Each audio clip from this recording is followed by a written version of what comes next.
Good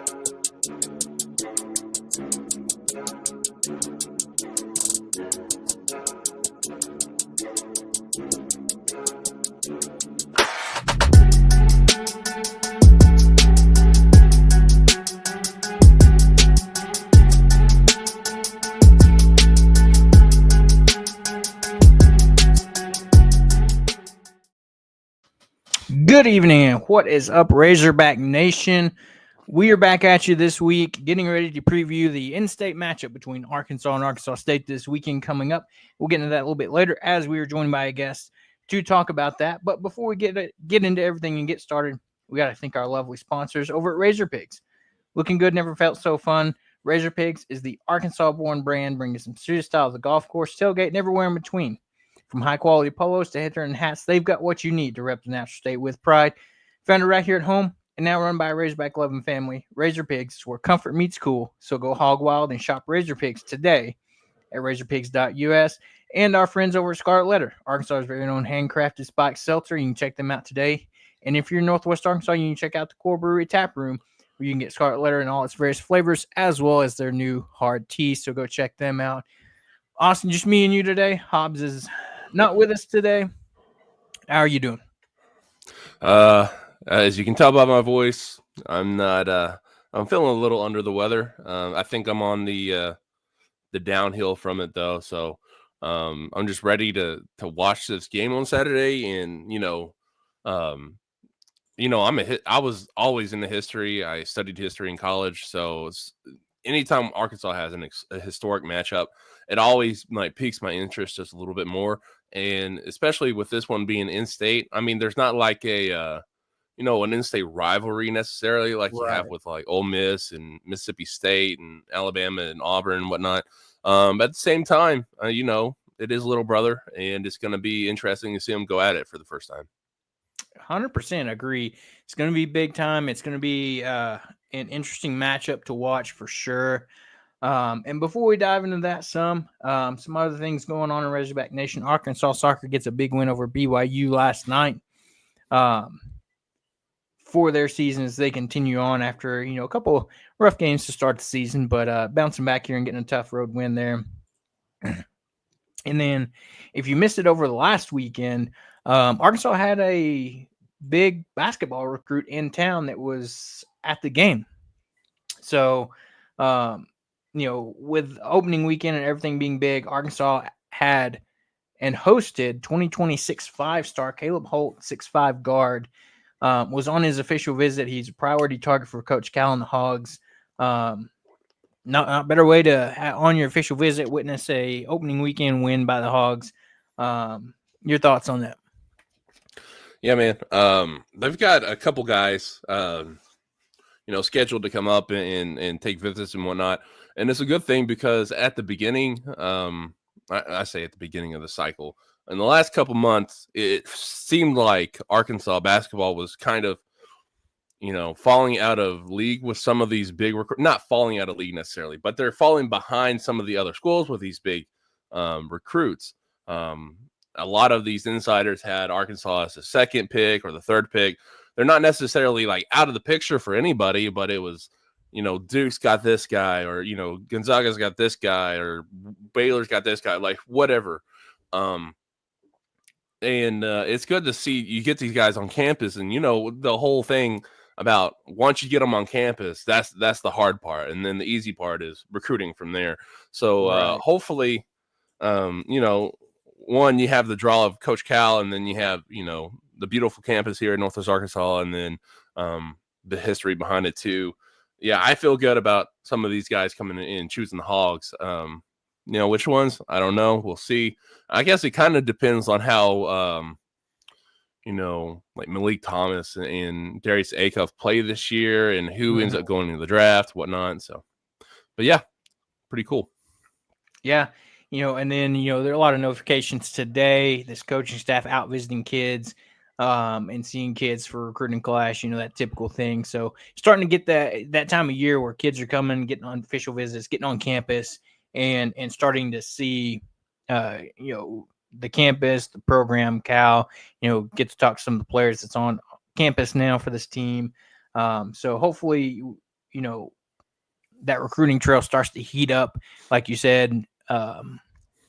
Feels like Arkansas is behind. We got the one commit so far, JJ Andrews, in-state kid that finally got bumped up to a 5-star, rightfully deserved. Had all that success and MVP at Peach Jam back a month or so ago. So it's good to see that recruiting trail heating up by this coaching staff as they are prepping for this season, but also thinking forward for next season as well. Yeah, and it's about time for that 5th star. I mean, I think ESPN had him as a 5-star for a minute. Now we're just waiting on On3, and I don't know what it is about the guy who runs On3's basketball recruiting. I think he just hates Arkansas. I don't know why. Like he had Darius Acuff and Malik Thomas as 4 stars last year. So and everybody else had him as 5 stars. You can't be wrong that many times about Arkansas kids and not come up with some kind of bias, or at least us talking about it. Right, and it's like, how many times have you seen kids be 5 stars, they commit to Arkansas and get dropped down to a 4-star? Yeah, we see that all the time. And well, you don't really see it in baseball because there's not like the system that you have with like 247 Sports and On3 and whatnot. All that's like D1 baseball and D1 analytics or whatever that site's called. But yeah, basketball and football, I don't know what it is. They just drop them as soon as they get picked by the Hawgs. But yeah, no, I think that's well deserved for Andrews, and I'm excited to see him come because I don't know if you watched any of those Peach Jam highlights. Those were sick, like insane. He's a dog. I was about to say that's going to be another great talent added to Coach Cal's resume. But so we'll keep you up to date on all things recruiting for Arkansas basketball. As we turn to, yes, it's fall football season's here, but can't forget about baseball as the fall series is here and we'll get started in October as Arkansas will take on Little Rock on October the 10th. And then on Saturday, October 11th, we'll be taking on Dallas Baptist. So you've got, some fall baseball. If you're missing some baseball, we're going to have that football going on. You're going to have baseball as well that you can come check out at Baum this fall. So, we've talked about it before a little bit. Dave's went in the portal as soon as, the College World Series was over, starting to reload for this next upcoming season. We know some of the guys he's got in here. And, your first chance to look at everybody in the fall. One thing of note, Dave mentioned in his press conference of the day that he will not be pitching Gabe Geckel this fall as just kind of a maintenance thing, no injury concern. So don't get too worried. He's just holding him out, keeping that arm fresh, kind of the Hagen Smith treatment. Somebody quoted it that he did a couple seasons ago with Hagen Smith. Right. I think that's going to be really exciting to see, especially the Dallas Baptist game. It kind of gives you a little bit of heads up how good Arkansas is going to be. No, it's not going to show you the whole picture because, any game can go any way, anytime in baseball. But Dallas Baptist isn't, they're no scrubs, right? They just bumped up to the Pac-12 and they're historically one of the better mid-major baseball teams. So I think that'll be very interesting to watch. And then, of course, beating up on little brother is always a good time. So 100%. So with that, I mean, keeping you update on everything else going on in Razorback Nation, but it is football season. And, like we talked about, Little Rock this weekend, down in Wilmore, Arkansas will be taking on Arkansas State for the first time, like we addressed it in program history here for the Razorbacks. And Transplants Texas said, with A-State not being in the U of A system, are they really little brother like UALR, UAPB, or are they more like the kid down the street looking to cause problems? Yeah, maybe a distant cousin. The one that comes to the family reunion and it's like the black sheep of the family kind of thing. Yeah. That's a good analogy.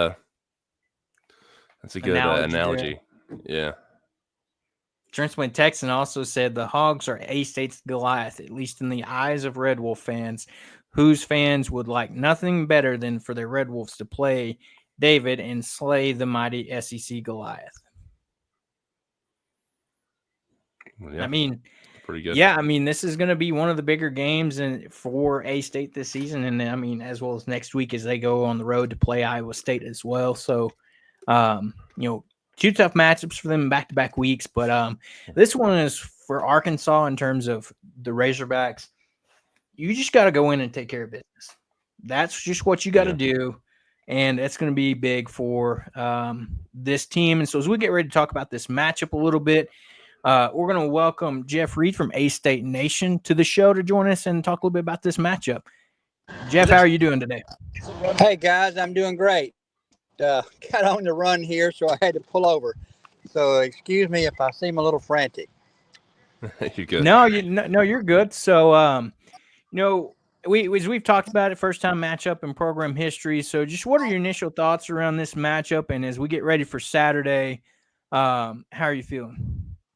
Well, it's obviously it's very intriguing, and the historical perspective you cannot overlook. I think Butch Jones kind of referred to it as uniqueness, and it is a unique situation. And hopefully, it's a good game, and both sides can say, "Hey, let's get together again." And it's I imagine if we do play it again, it'll probably be in Fayetteville, not in Little Rock. But I don't know. It's still so early in the season, and rosters change so much these days because of the transfer portal that you don't really know what you got. Arkansas played a SWAC team in the first game, which is kind of a glorified practice. A-State played Southeast Missouri, which was a FCS playoff team last year, and not bad, but you know they lost some key guys, so. You still kind of have your feelers out as to what's going on here. Right. So with that first game and the roster overturning, who are some guys that are coming back that Arkansas fans need to know going into this game, and who are some like surprise guys from that first game that are newcomers that may actually end up contributing a lot to this season? Probably the biggest surprise was a receiver, played a slot receiver, a young man out of Florida named Chauncey Cobb. Chauncey's about 5'6" or 5'7", but weighs about 185. Solid built, weight room guy. Caught 5 or 6 passes. I think it was 5, including a couple of long ones. He's obviously when you're little that size, you've got speed, so that helps. He was probably maybe the biggest surprise. Guys coming back, obviously, and this is, everybody from Arkansas that follows Arkansas has probably heard this name. Jalen Raynor, a quarterback, 33-year starter. Had a really good opening game. Corey Rucker, his top receiver, is back. Tight end, Tyler Little, a young man out of Kansas. It's a very gritty type guy. The offensive line has been rebuilt because they lost 2 guys to the NFL. They lost 1 to the portal, 2 to the portal, and the one returning starter did not start against SEMO. Running backs, Devin Spencer is possibly maybe the lead guy. It was announced tonight that Jaquez Cross, a young man out of Fordyce, had a knee injury and is out for the season. So that's some news for you guys right there. He was probably the top running back.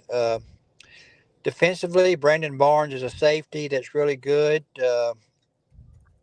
Ethan Hassler is an end that's been around that's pretty good. But there's just so many new guys on there that it's, and like I said, we don't have a big enough sample to really kind of get excited or give a good scouting report on some of these people.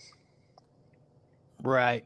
And, it's like they talk about, like you said, even with the turnover of the transfer portal, I believe it was 70 new players for A-State that Butch Jones brought in this season. I mean, Arkansas, not that many, but they're bringing in easily 20 to 30 new players, seems like consistently. And like you said, a small sample size, but, from an Arkansas State perspective, after this first game, what do you think the keys are going to be for Butch Jones and this A-State, coaching staff in terms of game planning and getting ready for the Arkansas Razorbacks? Well, I would imagine that they will try to do what they do. They run a lot of spread. They will they will go hurry up at times, and sometimes they'll slow it down. So establish, get their rhythm. And obviously they'll test Arkansas. See, can they run inside? They like to try to hit the edges with their running backs. And they don't hesitate to stretch the field. Obviously, it's going to be Arkansas State is outmanned pretty much physically on both the lines. If you just look at the numbers, so if you do that, that could be a challenge for the offensive line and the defensive line because they're going up against SEC size. So. But Arkansas State has been in this situation before. Last year they went to Michigan. It was a 28-18 game. They went to Iowa State and got smashed pretty good. And of course, Iowa State's coming to Jonesboro next weekend, so they got a little fun home game next week. But we'll see what happens. But I think they will try to do what they normally do and see what will work. And Rayner showed some incredible escapability last week against SEMO, and I mean there's just times you just figure out, you thought he was sacked, and all of a sudden there he comes out of the crowd, and you're like, how in the world did that happen? And he may need to do some of that this week and next week, but as Butch said, he said I don't think we'll be able to do that the next 2 weeks, talking about both the talent level of the opponent jumps so much. Yeah, so being the smaller of the two FBS schools in the state, it seems like there seems to be a significant, I guess you could say, significant amount of natural state kids that play. I went through the roster and looked right now, and I think I counted 12. How important is this game to them? And because obviously they were overlooked by Arkansas, right? So they've got that little chip on their shoulder. Yeah, I would agree with that. Yeah. Plus, you also have a transfer from Arkansas, Missouri Madison. How's he done over the spring and summer? Is he going to see playing time? Just tell us a little bit about that and how he recovered from his injury after he tore his ACL. Well, he wasn't. I don't know. I don't remember him playing the other night. I know he wasn't with the first two. I'd have to go look at the participation chart to see if he got on the field. I know there's somebody that they're excited about, but coming off the injury, it may be kind of a slow recovery and not rush him because, and one thing Butch always says, he says, we have a lot of guys that aren't ready to help us now, but we're hoping by game 3, 4, 5, 6, that they'll be ready. Like Jalen Rayner didn't really play to his third game of his freshman year, and then once he got an opportunity, he took over, and he's been the quarterback ever since. Butch does not hesitate to play young guys if he thinks they can help.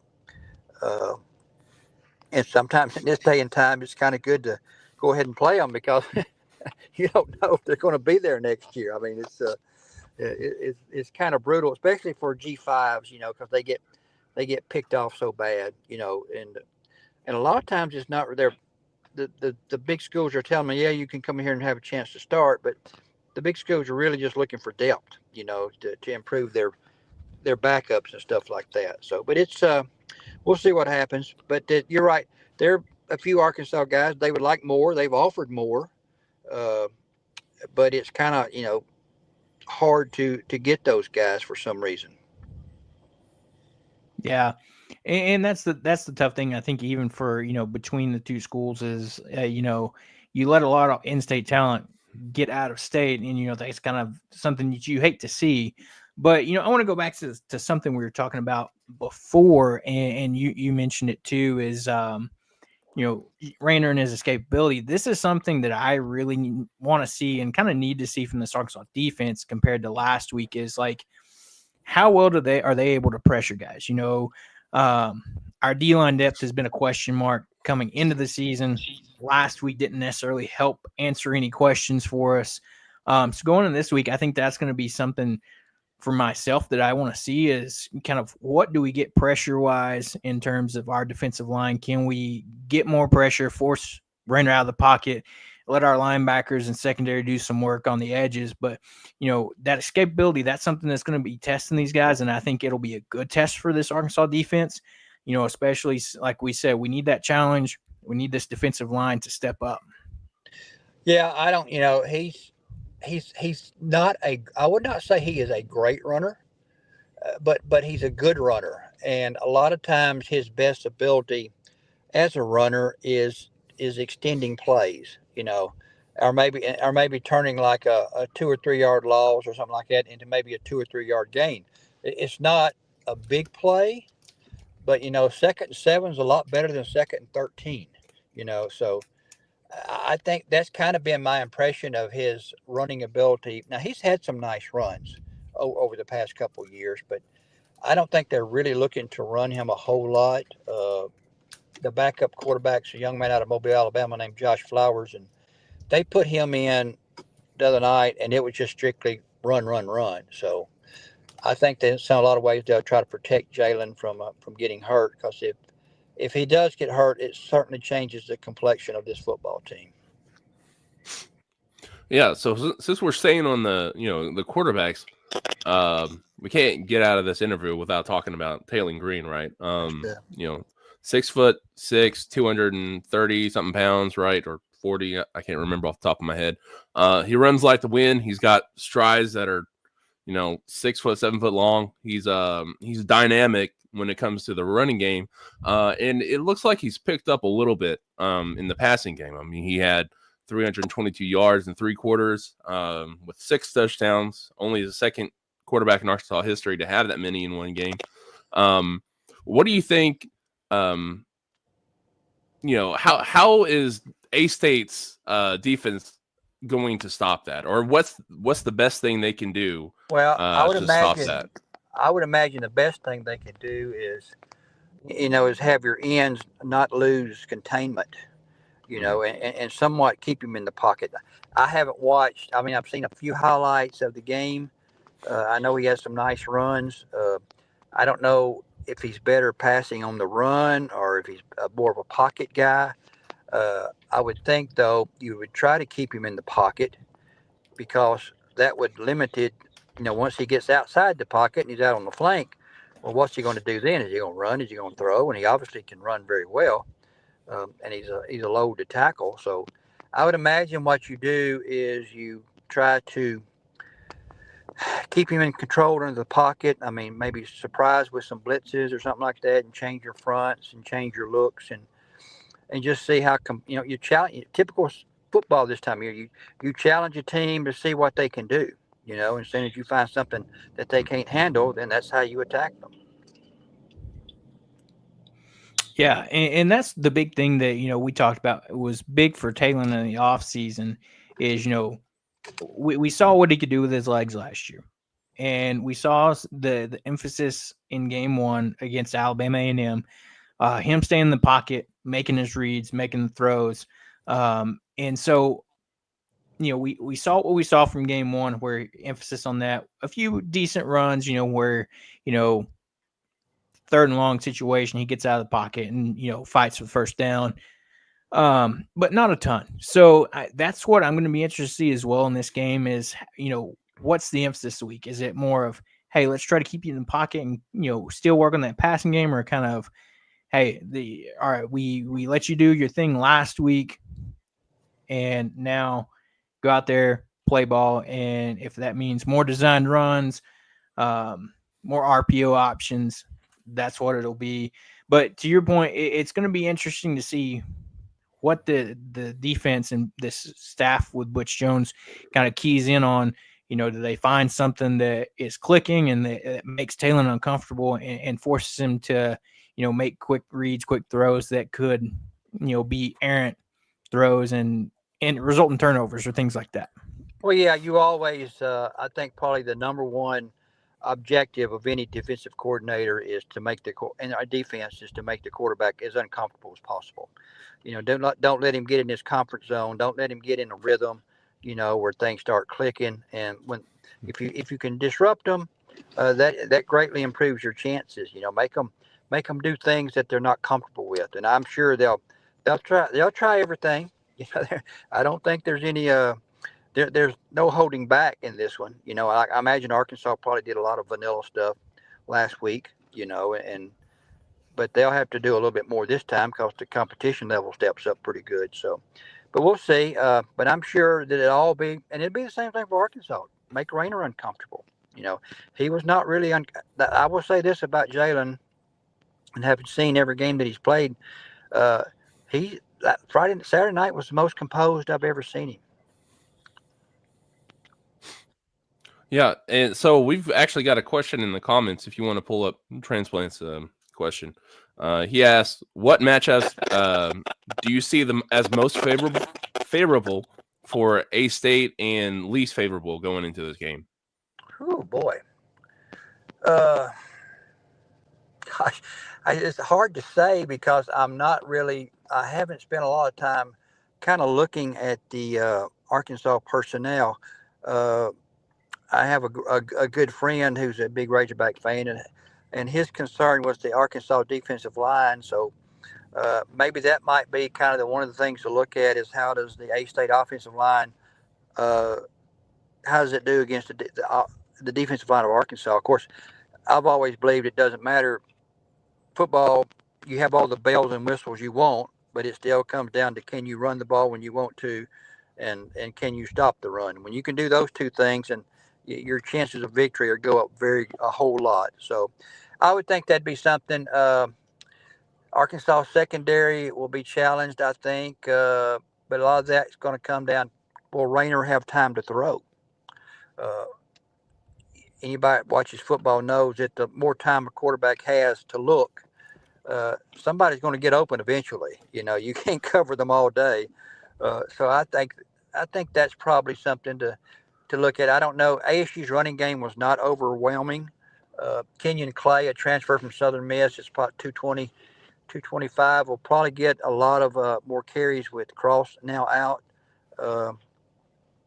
He's a physical guy that can run and can also catch the ball out of the backfield, which what Cross could do.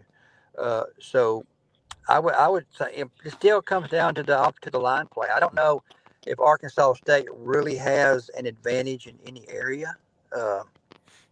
They've been so good the last 3 years under Jones on special teams, but they did give up a punt return for like a touchdown for like 80 yards against SEMO that was called back because of a blindside block. And I might say that might be the one area where Arkansas State usually excels, but then again, the special teams people, they're all pretty new too. It's just so hard to say right now because, like we said, the sample size is so small.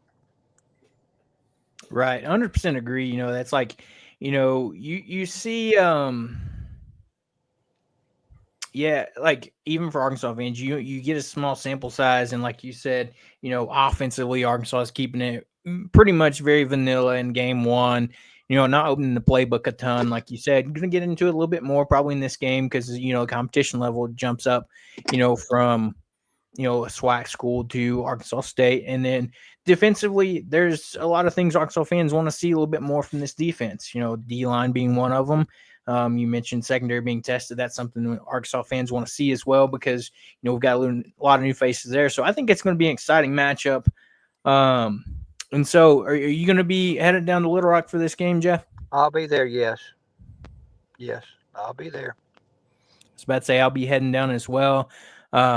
Anything else you got, Austin, for Jeff before we let him get out of here?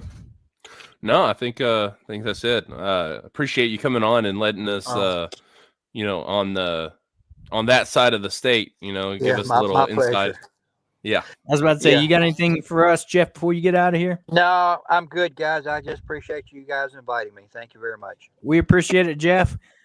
Taking the time out and, looking forward to a good matchup Saturday. So, all right. We'll see you and best of luck to you guys. Thank you very much. Thank you, guys. That was Jeff Reed from A-State Nation joining us to kind of give us a little insight on Arkansas State as we get ready for this matchup. He mentioned before I could get to it, but yes, it'll be interesting to see how that affects Arkansas State with the injury that just came out. As far as for the Arkansas State with their running back kick returner Jaquez Cross having that torn ACL that will miss the rest of the season. He had one receiving, one rushing touchdown in Arkansas State's win over SEMO. So, it's never easy when you have a blow to your offense with a guy like that especially, clearly scores 2 touchdowns in your opening win. So that'll be interesting to see how they shift personnel and just adjust to that. And kind of as we talk about this matchup, we got our week 2 depth chart to look at. No major changes here for, the Arkansas offense defensively. You still got Omega Blake, CJ Brown, Jalen Brown as your starting wide receivers. Offensive line looks the same, rotations the same. You still got the oars between Kobe and Imarian Harris. And then as well as Imarian Harris and Shaq McCroy on that tackle spot as well. She got the oar between Andreas Puska and Jaden Platt for one of the tight end position. You got Rohan Jones in the other one. As far as the rest of the depth chart, you're still trying to feel out things. Clearly on the defensive side of the ball, Quincy Rhodes, Cam Ball, Ian Gaffard, your starting defensive line there. So linebackers, you still got Dixon, Sorey, and, rotation guys. You're not going to see a lot of changes in this game too. You're going to still see rotation guys getting this, trying to figure out their roles, and hopefully we can see improved defensive play. Like I was telling with Jeff, that we need to see more out of this Arkansas defense. That's what I want to see. Yeah, and you have to see it like when the game starts, right? You can't see it. Don't let them get a drive in and score. Right. You can't have that anymore. And there were a lot of missed assignments. And you have this many new people. You have the first game jitters. You're gonna have that, but yeah, it's a little too much for my liking, even with all that stuff. But I don't know, man. I do think that Arkansas is probably going to, get a little pressure on Rayner, and it's just I just don't think it's going to be overwhelming though. I think it's going to probably be like it was with against Alabama A&M, maybe a little bit less. But we just got to have those guys, especially on the inside, having like Ian Jaffard and Cam Ball push that pocket. That's what you really, really need, is to have those guys push the guards in the center into the quarterback. Right. Yeah. 100%.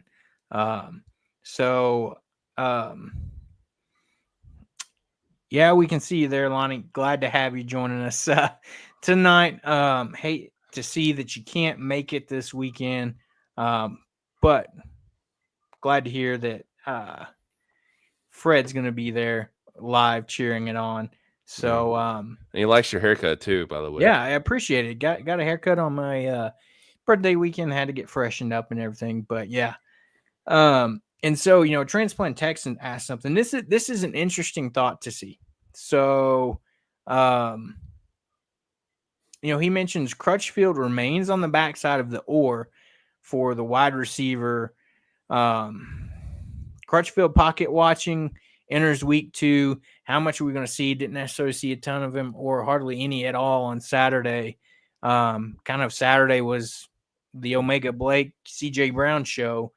With what those two guys did. And I'm not sure you're going to see a ton of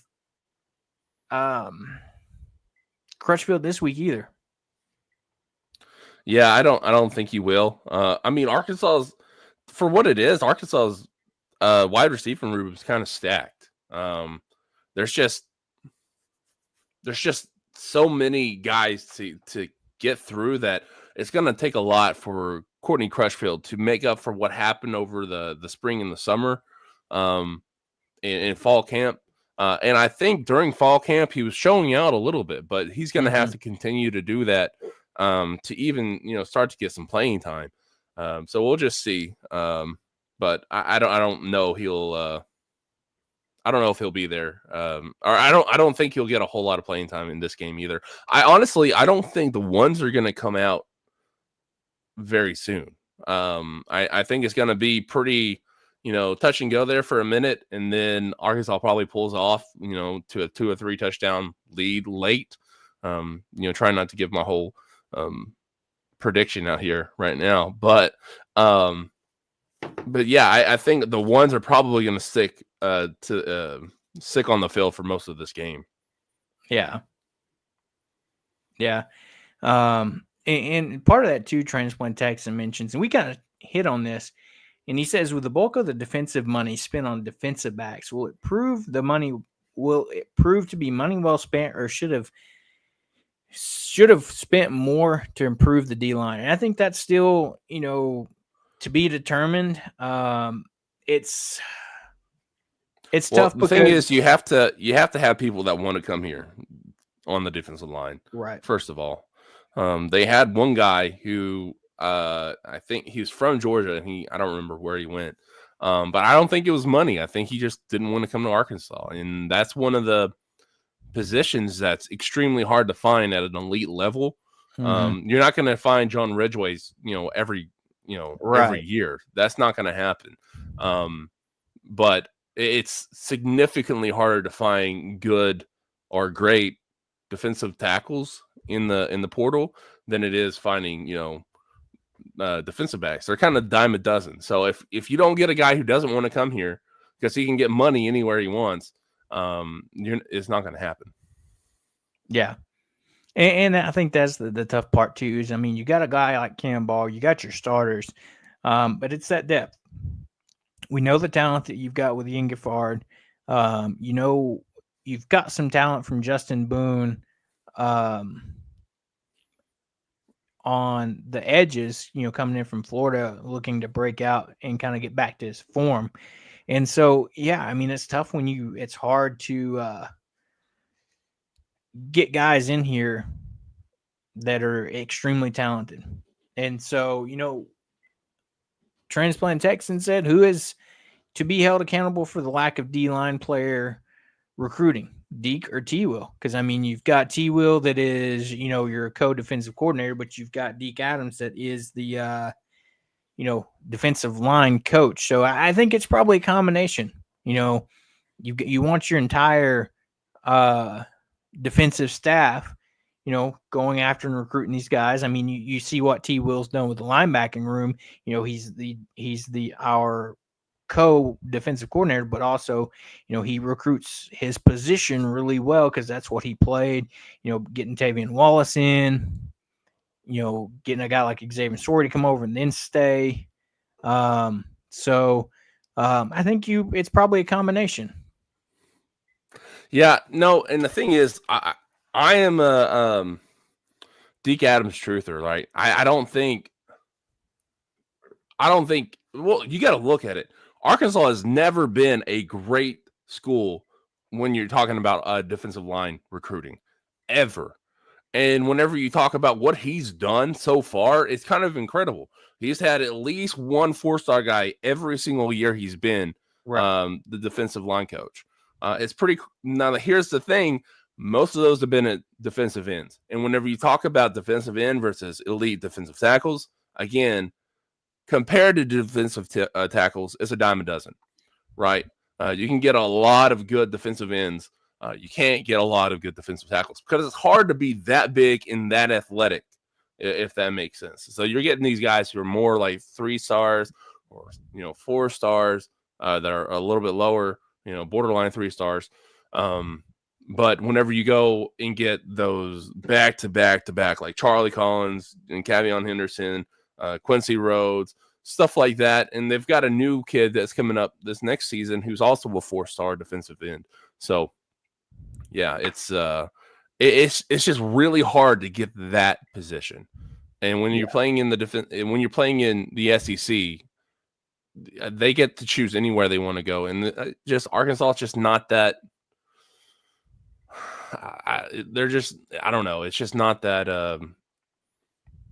I can't even come up with the word. Yeah, they're not a key destination. The kids don't want to go here for some reason. I mean, basketball is different, but football, I just can't get it through them.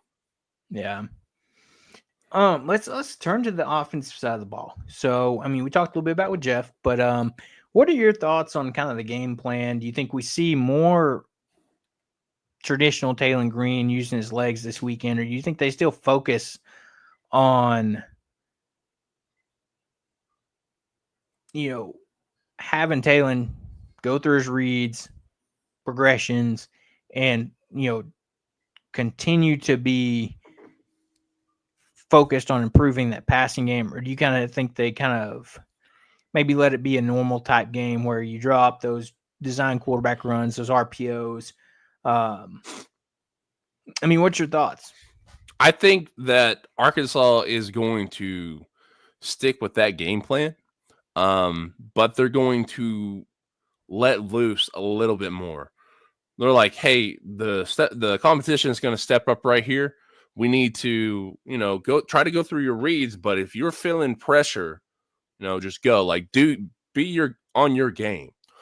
But at the same time, you want them to go and, at least try to read through his reads, because having this natural progression from FCS team to Group of 5 team to SEC, I mean, that's exactly what you want. Mm-hmm. You want a little bit more speed each time you play a game, and hopefully by the time they get to Ole Miss, they'll be up and ready to go against that elite level speed that you find in the SEC. So I don't think they're going to vary from it a lot, but I think they're also going to. I honestly think it's going to be at a necessity. They're going to have to go out and make some plays too, because they're not playing a SWAC team. They're playing Arkansas State. Even though they're not the greatest Group of 5 team, they're still a lot better suited to play an SEC team than a SWAC team. Yeah, I agree there. And like you said, you're going to have to open that playbook a little bit more. You're still not going to dive in 100% to it this week. You wait till that, next week, Ole Miss, SEC play, things like that. But yeah, I'm interested to see. I mean, you look at it, we talked about it on Sunday. The spread opened up for this game at 21.5. It's at 23.5 right now. So, to me, that's a decent sized spread there for this game, over under 64.5. We kind of talked about it last week. And it's going to be a fun one in Arkansas this weekend. I'll be headed down for that one to kind of boots on the ground, if you will, be there, see this first matchup in the, in program history between these two schools. But, I think the big thing is Pittman just needs to go down, take care of business, get this win. Don't mess around. Like you said, let's get that intensity on the first drive of the game defensively. Let's not play around with these guys. Let them go down the score. Let them maybe catch momentum or think they have a chance. Stuff like that. Let's go down, come out, ready to play, take care of business, and get the win and head back to Arkansas before you have to go on the road to Ole Miss. Yeah, exactly. That's what you have to go in, and you got to think about this like any other game, right? And you can't, at the same time, you can't, have that in the back of your head. These guys are playing for something, right? I talked a little bit about it with Jeff. There's, a dozen or so Arkansas kids on this team, and they did not get picked by Arkansas. They were, left out to dry. They're out there, probably got a chip on their shoulder. This game means a little bit more to them than it does to most people, right? On the Razorbacks team. So, they'll have to go out there, take care of business. Come out with some intensity. That's what you want to see, really, because that was another big thing with me last week, is that they came out and there wasn't that intensity, right? You didn't see it, and how they play in the body language, everything like that. They were it looked like practice, Like we talked about how it's a glorified practice. Well, you're not supposed to play like practice. You're supposed to go out there and play like it's a game. And that's what I want to see. Yeah. And I agree. I mean, for me, it wasn't much. I liked what I saw from the offense when we came out. First drive of the game, you drive down, boom, boom, boom, there you go. But, like you said, you want to see that defensive intensity increase from the beginning all the way to the end of the game. And so I think that's what's going to be important is we need to get out there, establish, that right off the bat. And transplanted Texan says, will Arkansas play to their ability or play down to the competition? Will defense play 4 quarters or start slow again? Will Taylor Green target multiple guys or key in on a few select? So let's start with the first question here. Will Arkansas play to their ability or play down to competition? Historically, Arkansas seems to play down to its competition and not just come out and play to their ability and get things done. Do you have any different thoughts there? I don't think so. I mean, you saw with UAB last year. There is no reason why Arkansas should have played like that. And then when Arkansas caught itself, destroying a team against Oklahoma State, it said, hey, let's pull back a little bit and make this a game, and they ended up losing. So, I don't – that's why I'm, like, so cautious about, talking about Arkansas is going to play their second string and the third string and blah, blah, blah, because I don't know. I don't think that's going to happen. I think Arkansas historically has, played down to their competition. And, so we'll see. Yeah. And then next part of that is, will defense play 4 quarters or start slow again? Ideally, I would love to see this defense come out and play 4 quarters. But, hopefully, like what Campbell mentioned in his presser last week, they had to, take that punch to get woke up and realize, hey, let's get out there and play with that intensity. So hopefully this time, this coach staff gets these guys ready to go right off the bat, and this defense comes out and plays 4 quarters, because I think you're going to need that. And that's something I think Arkansas as a fan base wants to see, because, that's always been the question mark, especially going the season, that defensive line. You got a lot of new faces in secondary. The one consistent piece is your linebacker. So, let's come out and see what this defense is going to do. Yeah, exactly. You want to see that from both sides of the ball. All three, actually. You want to see that from offense, defense, special teams. I mean, that should be a given every single game, no matter what. It just should be. Yeah. And then final part of that question is, will Taylor target multiple guys or key in on a select few? If last week's any indication, he's going to be spreading the ball around to a lot of these wide receivers. Now, based off, like Jeff said, we've got a small sample size. Maybe this game, he's developed that chemistry with Omega Blake, and maybe he starts focusing on him more. Or, we saw CJ Brown in the end zone a lot. So is he going to be a consistent red zone target? I would like to think we stay consistent with what we saw last week, and you have Taylor Green spreading the ball around, Omega Blake, CJ Brown, Jalen Brown, Monte Harrison, Raylan Sharp, Cam Shanks. All those guys got caught passes last week. And I think for this Arkansas team to have success, you're going to need to see them spread their ball around a little bit more than what they did last year. Because, last year, we all know Andrew Armstrong was Taylor's favorite target. So, yeah, I think that's definitely a part of his progression as a quarterback.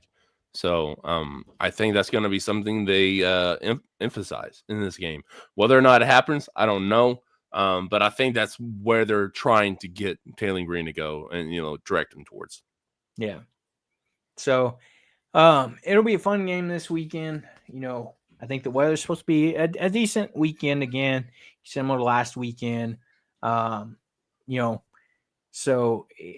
I'm excited for it. It's going to be a good matchup, big time matchup as far as in terms of program history and for the state. Maybe not television wise, but it's one that's gonna be fun, and I'm ready for. Just I want Arkansas to go on and take care of business and not toy with my emotions like they normally do.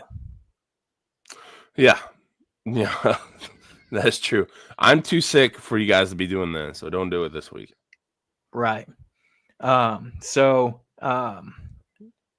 As Fred asked earlier in the comments, are we going to do our picks again? Yes, we are. We're going to jump into that. No Hobbs tonight. He's made his picks, but going into this week. Wait, has he made his picks already? Yes. Okay. He's went online and made his pick. Do what? Okay. So I better pull it up and do mine too. So as we jump in, first matchup that they have for us this week, Iowa State Cyclone versus the Iowa Hawkeyes. You got the Cyhawk series this week in Ames at Iowa State. We saw Iowa State in Ireland get the win over there, over Kansas State. And now we're back at it here. Iowa 2-0. Iowa 1-0. Iowa State 2-0. So, Rocco Becht leads Iowa State. Gronowski, the transfer from North Dakota State last year from that level, jumping up to FBS, is the starter for the Iowa Hawkeyes. Your thoughts on this one? So Iowa State gets the win over Kansas State week 0, and then lose against Arizona State last week. On the flip side of that, Iowa goes to UCLA and takes care of business and wins that 20-7, or loses that 20-17. So, yeah, I'm probably gonna go with Iowa State. One, because it's at home, and two, because they actually have an offense that's at least a little bit functional. Iowa just doesn't. And I don't know if their defense is as good as it has been in the past. So it's definitely not a game I want to watch. It's kind of like the Corn Bowl, basically. There ain't nothing out there but corn anyway. I'm gonna go Iowa State though. Yeah. So to correct that, Iowa's opening season win was over Albany 34-7, and then last week Iowa State played South Dakota and won 55-7. But okay, yeah, this one's a tough one. It's a series between interstate rivals. We talked about that, kind of like this is one of those that typically is played late in the season, but you got an early season matchup here between Iowa and Iowa State. Who'd you say you're going with? Iowa State. Same here. Iowa State across the board. Cyclones come in, returning quarterback Rocco Becht. We saw him what they did week 1 in Ireland. They took care of business against South Dakota last week like they're supposed to. Rocco Becht on the season, 460 passing yards, 5 touchdowns, and he's 33 for 48. So I think he's going to continue that season here and get the victory versus Iowa. As we jump to our next matchup, in New York at the JMA Wireless Dome, you have the Yukon Huskies headed to take on the Syracuse Orange. Syracuse 0-1 after losing to Tennessee 45-26.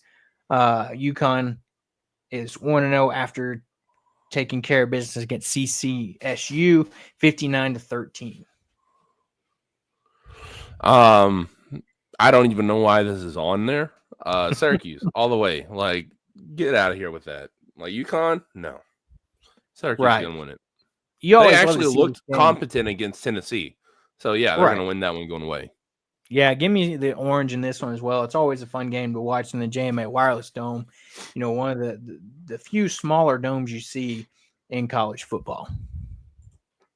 As we continue on here, next matchup, you have the Fighting Illini of Illinois, the Fighting Brett Bielema's, headed to Durham, North Carolina to take on the Duke Blue Devils. Duke 1-0 after coming off a 45-17 victory over Elon. Illinois coming off a 52-3 victory over Western Illinois. Returning quarterback Luke Altmaier for Illinois. Transfer Mensa for the Blue Devils, transfer in from Tulane. What's your thoughts on this one, Austin? Yeah, I'm gonna go with Illinois. Brett Bielema has done a really good job over there. They have them in a position to, at least compete for the Big Ten championship, which is crazy. I mean, when's the last time Illinois has been relevant in anything, except for basketball? But and then again, Duke is. I feel like they're kind of like in the twilight zone. They're not really bad, but they're not really good either. I just think Illinois has the better talent and has the better coach, to be honest with you. Yeah, I agree with that. You see Illinois ranked 11th, got the returning quarterback, and got some weapons there. So, yeah, 2.5-point favorite, Illinois. Give me the Fighting Illini of Illinois. As we continue on, we jump over to Baylor, headed down to Dallas, Texas, to Gerald J. Ford Stadium to take on SMU. SMU 1-0 after taking care of business against East Texas A&M 42-13. Baylor coming off that loss to Auburn 38-24. Jennings returning the quarterback for SMU. Robertson for Baylor. SMU comes in as 2.5-point favorite. We saw, what SMU did last year, making it all the way to the ACC championship game, and unfortunately falling there. But this year's a new season. Give me the Baylor Bears. I think I was kind of feeling them against Auburn the other night. Obviously, that was at Baylor. They had a little home team advantage, but I don't know. I think SMU is going to be good. I just think Baylor may be that surprise team in the Big 12. I may be completely wrong about it, but I did like what I saw from them.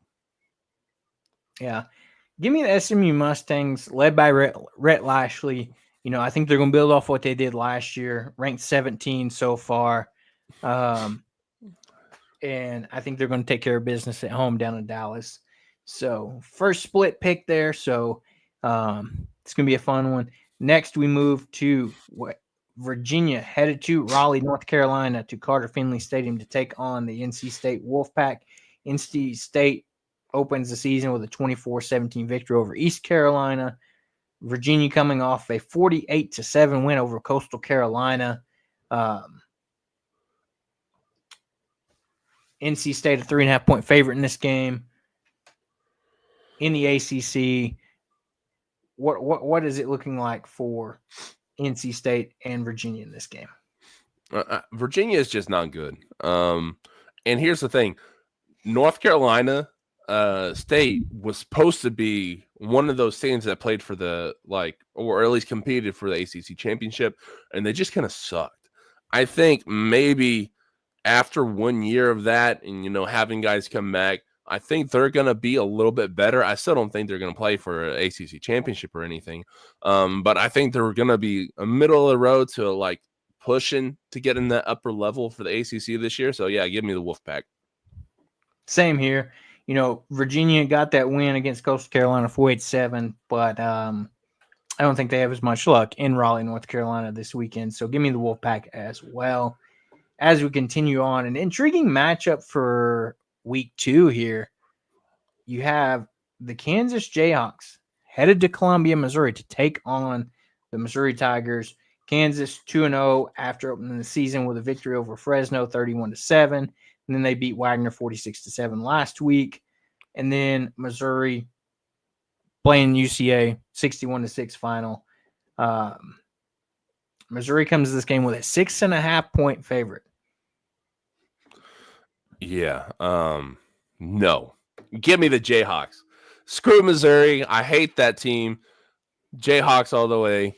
I don't rock chalk, all that junk. Yeah. I don't know. I don't know if Missouri is going to be all that good this year either. The way they came out against UCA kind of made me think a little bit about that. They ended up, really scoring a lot in the second half when it didn't matter, but it was that first half, that first quarter where they struggled.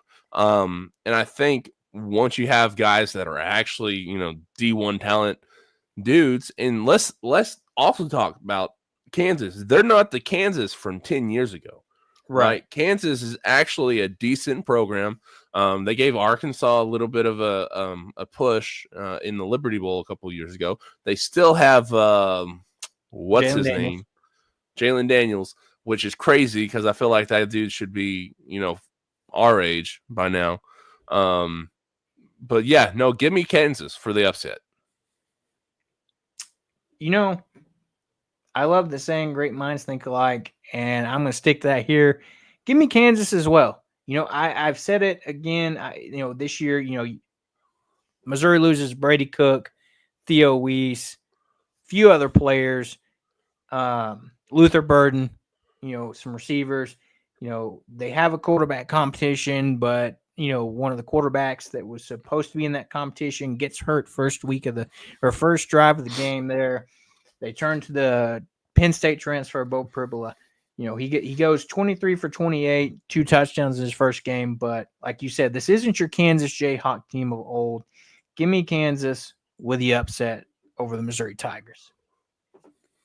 As we continue on here, the West Virginia Mountaineers headed to Athens, Ohio to take on the Ohio Bobcats. Virginia 1-0, Ohio 0-1. I don't think this one's a hard decision. West Virginia coming off a 45-3 victory over Robert Morris. Ohio coming off a 34-31 loss to Rutgers. West Virginia 3.5-point favorites. Give me the Fighting Pat McAfees of West Virginia. Yep, West Virginia too. There's not much to talk about. It's just a lot of, if you're going to have games like this on there, I guess there may be some, historical context with them. I don't know.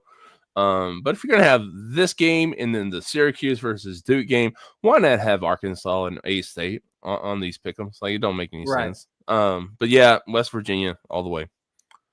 Agreed.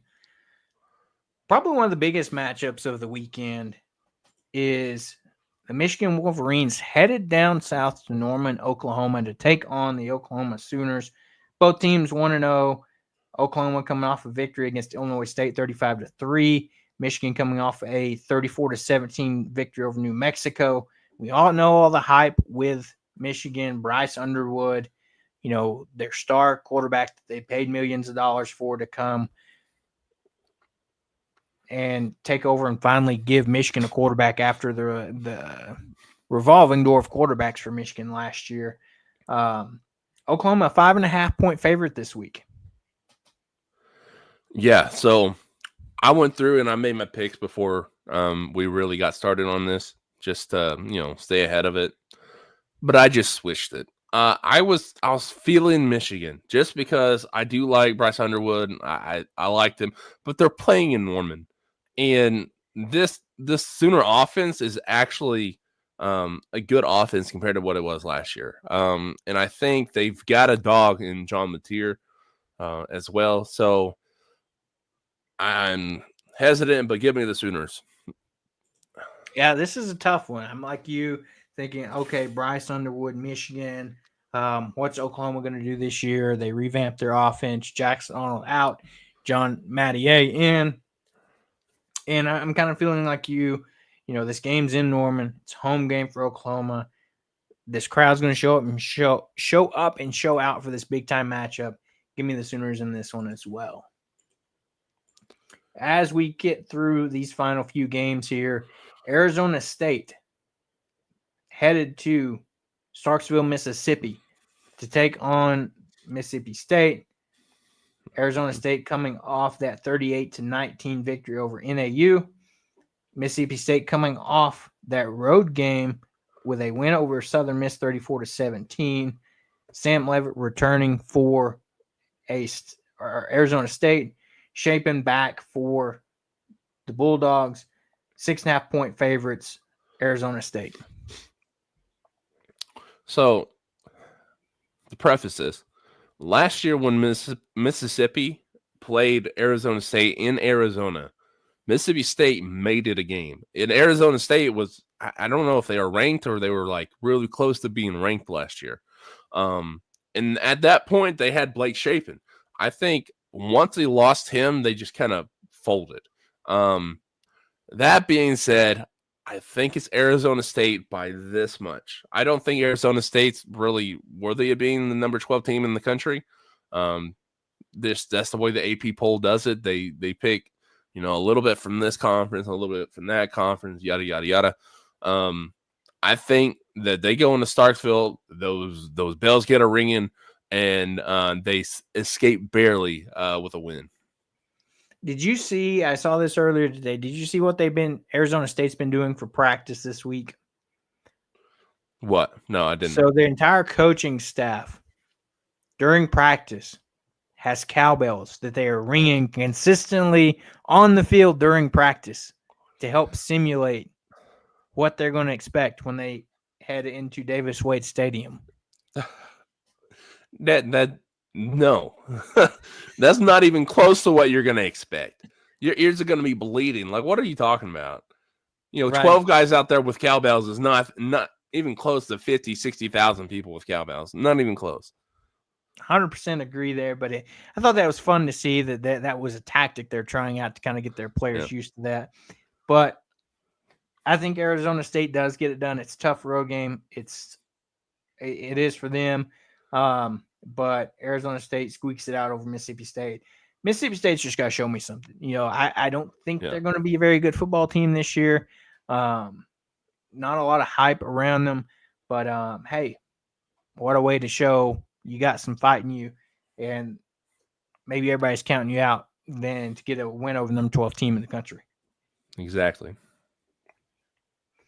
Final matchup of the weekend, you have the Vanderbilt Commodores headed to Blacksburg, Virginia to take on the Virginia Tech Hokies. Virginia Tech 0-1 after that matchup with South Carolina losing 24-11. Vanderbilt beating Charleston Southern 45-3. Diego Pavia back for Vanderbilt. Kyron Jones for Virginia Tech. Virginia Tech, the home 2.5-point favorites. Does Vanderbilt, they continue for where they left off last year, turning the corner and go on the road and get a victory here? Yes. And I know that they're not the favorites in this game, but whenever you go play at Virginia Tech, it's kind of hard to be favorites no matter what. I mean, that's probably, for being a smaller school like it is, it's probably one of the better home environments in the ACC, really. It's mostly because with the song they come out to, I love it. I like the Inner Sandman and everything like that. But I think Vanderbilt's going to be better this year. And let's just say, I think South Carolina is way overrated, right? I think South Carolina is way overrated. And just the fawning over Lenore Sellers, I just don't understand it. He is KJ Jefferson 2.0, and nobody was this hyped about KJ Jefferson when he was at Arkansas. And they had a pretty hard time against Virginia Tech. I think Vanderbilt may be better than South Carolina, but we'll see. That's a pretty hot take, but we'll see. But I got them going, and it looks like most of these people doing the matchup also has them. Yeah, I was about to say, give me for Vanderbilt as well. They have a big season last year with that tremendous win over Alabama. I think they continue to build on. They got Diego Pavia back again this year. Cleared waivers, got an extra year of eligibility. He's back, leading his team once again. And I think the Commodores go on the road and beat Virginia Tech. So we'll go in here. We'll see what the pick'em's like this week. Hawgs has got his picks in, so we'll see on Sunday where we all end up. But as we kind of round out and get ready to wrap up, Arkansas does go on the road. Not on the road. I guess you could say on the road it's a quote-unquote home game for Arkansas, but heads down to Central Arkansas to take on Arkansas State this weekend. Both teams 1-0 coming into this matchup. 4 o'clock Saturday. Going to be on ESPN Plus. So no regular TV this week for this matchup. So Arkansas, the 23.5-point favorite in this game. Does Arkansas cover?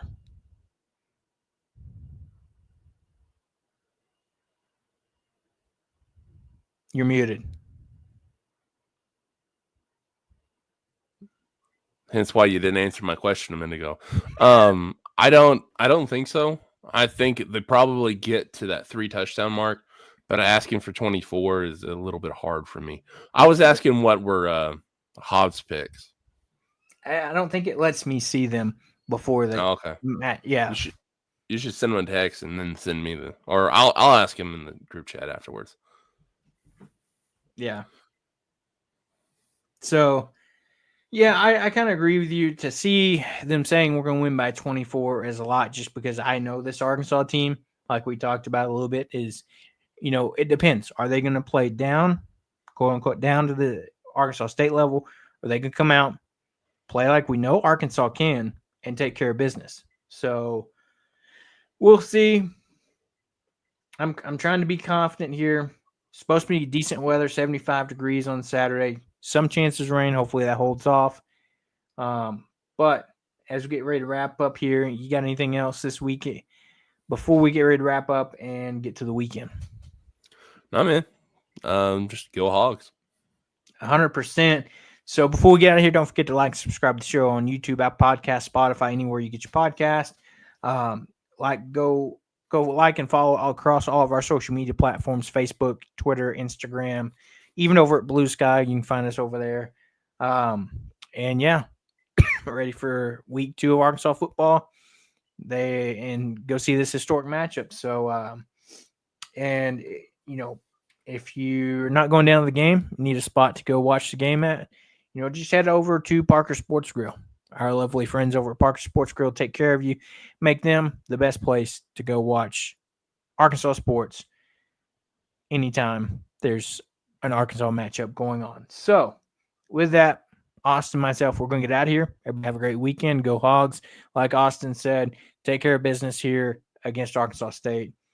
And we'll see you on Sunday for our Razor recap, where we'll go over this matchup. We'll go over all of our pick'ems and anything else that comes to mind or that you guys want to hear.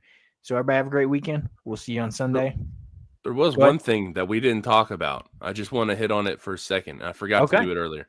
The Arkansas is playing in Las Vegas. Yes. In 2030. We forgot to talk about that. But just so you guys know, Arkansas is playing Texas Tech, Las Vegas, 30-30 in Allegiant Stadium. There you go. We'll talk about that more on Sunday. We'll dive into that a little bit more, along with some other schedule changes that have occurred in the past few days as well. So with that, now we'll wrap up, get out of here. Everybody have a great weekend. Anybody that's traveling from Northwest Arkansas or anywhere to the game, safe travels as well. Appreciate it, Texan. With that, we're going to get out of here. We'll see you guys on Sunday for our Razor recap.